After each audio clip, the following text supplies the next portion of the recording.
La mer de Grenade brillait sous le soleil du matin, comme un miroir aux 1000 éclats. Henri, alors âgé de 8 ans, un petit garçon mince, aux bras et jambes déjà agiles pour son âge, le visage encore rond et doux, avec de grands yeux noirs pleins de curiosité et d'émerveillement. Sa peau noire est parsemée de taches de soleil et de sel marin. Toujours pieds nus, il court sur les plages de Grenade, riant aux éclats, fasciné par les vagues et le vent. Sa chevelure crépue est souvent ébouriffée par la mer et le jeu, et son sourire révèle une innocence teintée de malice. Déjà, on devine dans son regard une intelligence vive et une énergie prête à défier le monde.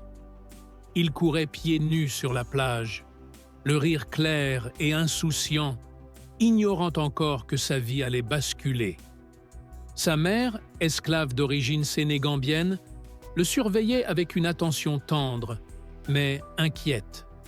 Le monde autour d'eux était rempli d'injustices et de dangers invisibles, et bientôt, Henri allait être arraché à tout ce qu'il connaissait. Le bruit des pas des maîtres, puis les murmures des marchands de l'île se confondaient ce jour-là. Henri fut vendu et embarqué de force sur un navire français en direction de Saint-Domingue, l'île qui allait façonner sa jeunesse. Sur le pont, le vent fouettait son visage, la mer grondait, et Henri sentit son cœur battre plus fort que jamais. Il était mousse, chargé de petites tâches sur le navire, apprenant à hisser les voiles, à écouter les ordres et à observer les hommes plus âgés. Parfois, la vie arrache un enfant à ce qu'il aime le plus. Mais ces épreuves préparent le courage, la force et l'esprit. Henri allait découvrir que la mer, la discipline et la peur pouvaient être des maîtres aussi puissants que n'importe quel homme. À 12 ans, Henri maigre mais robuste. Henri est maintenant un adolescent vif, au regard déterminé et aux gestes précis, formé par son apprentissage de mousse et ses premiers combats à Savannah. Ses mains, encore fines mais solides, savent manier cordage et armes légères. Son visage est plus anguleux, avec des traits sérieux et concentrés. Mais un éclat d'émerveillement subsiste dans ses yeux lorsqu'il découvre la mer ou les livres. La discipline des bataillons et le souffle des batailles ont commencé à forger son courage et sa patience. Il porte souvent ses vêtements de travail usés, mais son port est fier et assuré, malgré son jeune âge. Son destin l'avait donc emmené à Savannah, en Géorgie, pour rejoindre les chasseurs volontaires de Saint-Domingue. Là, il participa à la guerre d'indépendance américaine aux côtés d'hommes libres d'origine africaine. Chaque bataille, chaque ordre, chaque tambour battu sur le champ de bataille formait son esprit et son cœur. La peur, le bruit des canons et la camaraderie des soldats lui enseignaient les leçons essentielles de la vie. Courage, solidarité et vigilance. « Tiens bon, Henri !» cria un compagnon en esquivant les tirs.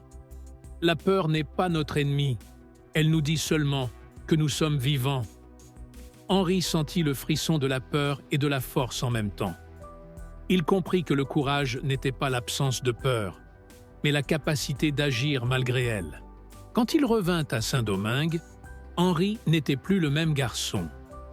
La mer, le navire et les batailles avaient transformé son regard.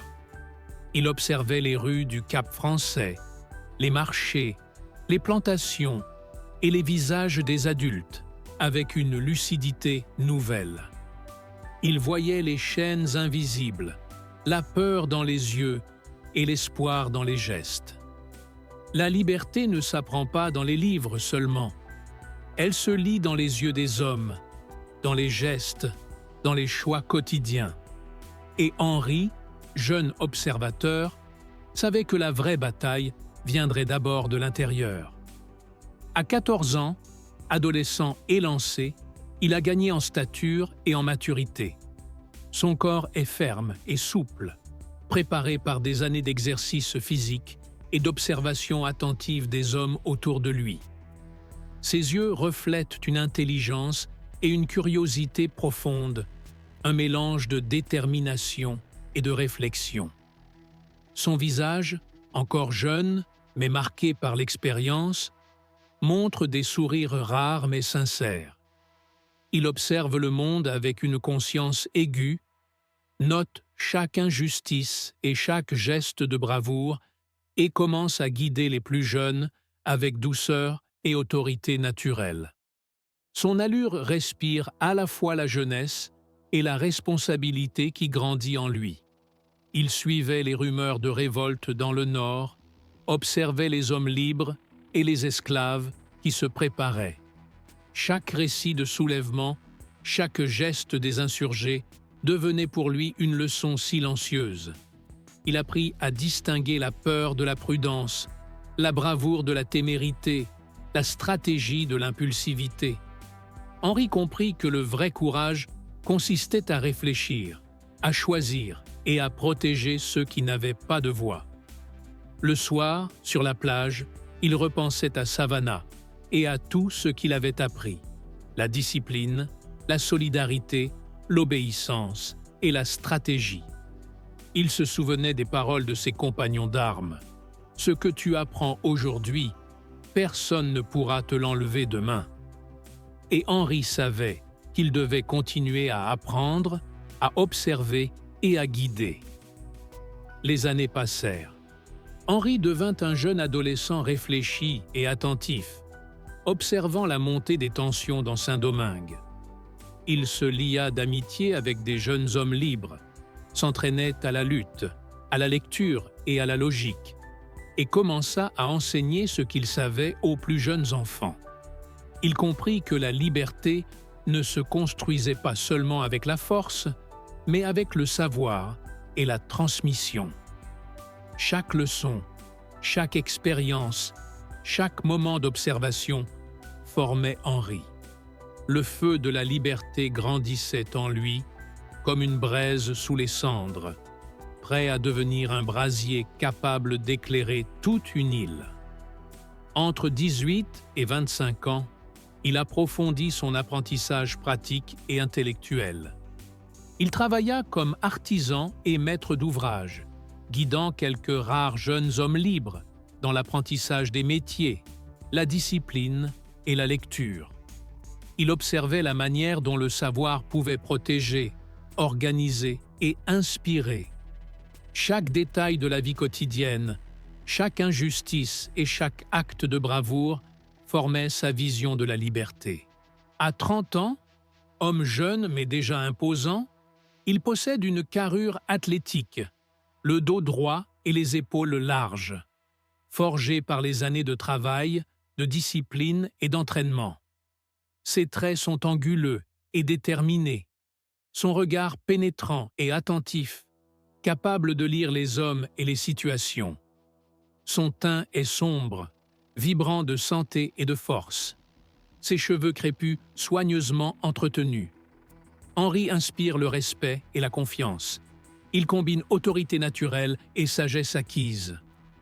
Il était réfléchi, stratégique, et son charisme attire ceux qui cherchent guidance et protection. Ses expériences l'ont transformé en un leader, prêt à assumer de grandes responsabilités. Henri avait développé stature, esprit et réputation de jeune homme courageux et juste. Il savait qu'un jour, il devrait se joindre à une cause plus grande que lui. Il attendait encore, mais observait, perfectionnait son jugement et son savoir. Henri avait compris que la véritable révolution ne s'improvise pas. Elle se prépare toute une vie. La patience, l'écoute, la stratégie et le courage sont les fondations de la liberté. Enfin, en 1802, à l'âge de 35 ans, Henri rejoignit Toussaint Louverture. Les années de préparation, d'apprentissage et d'observation convergeaient enfin vers ce moment. Louverture, imposant par sa sagesse et son calme, l'accueillit. « Henri, dit Louverture, Tu as appris avec patience et discipline. Il est temps que tu fasses partie de cette bataille. La liberté ne dépendra pas seulement de la force, mais de la sagesse que nous mettrons dans nos actions. Henri comprit que ces années de jeunesse, de Grenade à Savannah, de Mousse à Observateur à Saint-Domingue, avaient été nécessaires pour qu'il devienne un leader capable de protéger les innocents, guider les jeunes et enseigner à travers l'exemple. Les armes seules ne suffisaient pas. La véritable révolution exigeait esprit, cœur et connaissance. De l'enfant arraché à Grenade au jeune homme prêt à marcher avec l'ouverture, Henri avait appris que la liberté n'est pas un instant, mais un chemin. La liberté se construit avec courage. Henri sourit sous le ciel étoilé de Saint-Domingue. Il sentait le feu de la liberté brûler en lui, prêt à éclairer l'île. Il n'était plus un jeune homme qui subissait la vie, mais un futur leader, maître de son destin. Chaque pas qu'il ferait désormais serait guidé par la sagesse, le courage et la responsabilité, préparant non seulement sa propre liberté, mais celle de tout un peuple. Cette histoire est inspirée de la vie réelle du roi Henri-Christophe. Il se distingua par son courage et sa stratégie. Sous les ordres de Toussaint Louverture, il prit part au combat décisif contre les troupes françaises de l'expédition Leclerc en 1802, jouant un rôle clé dans la défense de plusieurs villes et dans l'organisation des campagnes militaires. Il commandait souvent des bataillons noirs et créoles, inspirant ses hommes par son exemple et sa discipline. Après la mort de Dessalines en 1806, Henri prit le contrôle du nord d'Haïti et réussit à consolider ses positions face aux forces rivales d'Alexandre Pétion, dans le sud. Il transforma ces villes en bastions défensifs, fortifia Cap-Haïtien et forma une armée disciplinée, capable de repousser les menaces françaises et de maintenir la paix relative dans sa région. Ces années de combats et d'organisation militaire préparèrent le terrain pour qu'en 1811, fort de son autorité et de sa popularité, il proclame le royaume d'Haïti.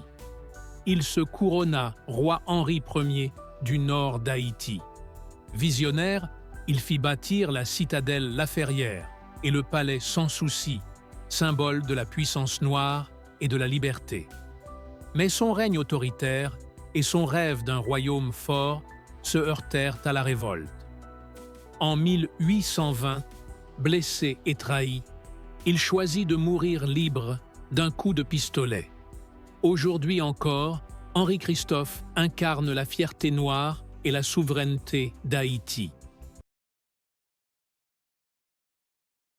Si tu as aimé cette vidéo, like, commente, partage et surtout, abonne-toi pour ne pas rater notre prochaine histoire.